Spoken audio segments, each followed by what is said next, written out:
Street Louis de Montfort Secret of the Rosary 3rd Rose. The miraculous way in which the devotion to the Holy Rosary was established is something of a parallel to the way in which God gave His law to the world on Mount Sinai, and it obviously proves its value and importance. His own experience, Saint Dominic preached the Rosary for the rest of his life. He preached it by his example as well as by his sermons, in cities and in country places, to people of high station and low, before scholars and the uneducated, to Catholics and to heretics. The Rosary, which he said every day, was his preparation for every sermon and his little tryst with Our Lady immediately after preaching.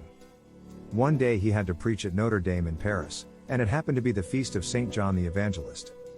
He was in a little chapel behind the high altar prayerfully preparing his sermon by saying the Rosary, as he always did, when Our Lady appeared to him and said, "Dominic, even though what you have planned to say may be very good, I am bringing you a much better sermon." Saint Dominic took in his hands the book Our Lady proffered, read the sermon carefully and, when he had understood it and meditated on it, he gave thanks to her. When the time came, he went up into the pulpit and, in spite of the feast day, made no mention of Saint John other than to say that he had been found worthy to be the guardian of the Queen of Heaven.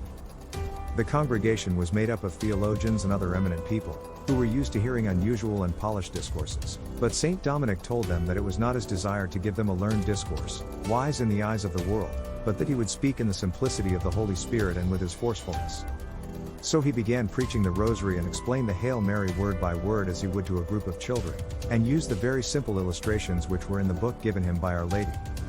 Carthagena, the great scholar, quoting Blessed Alan de la Roche in De Dignitate Salutarii, describes how this took place.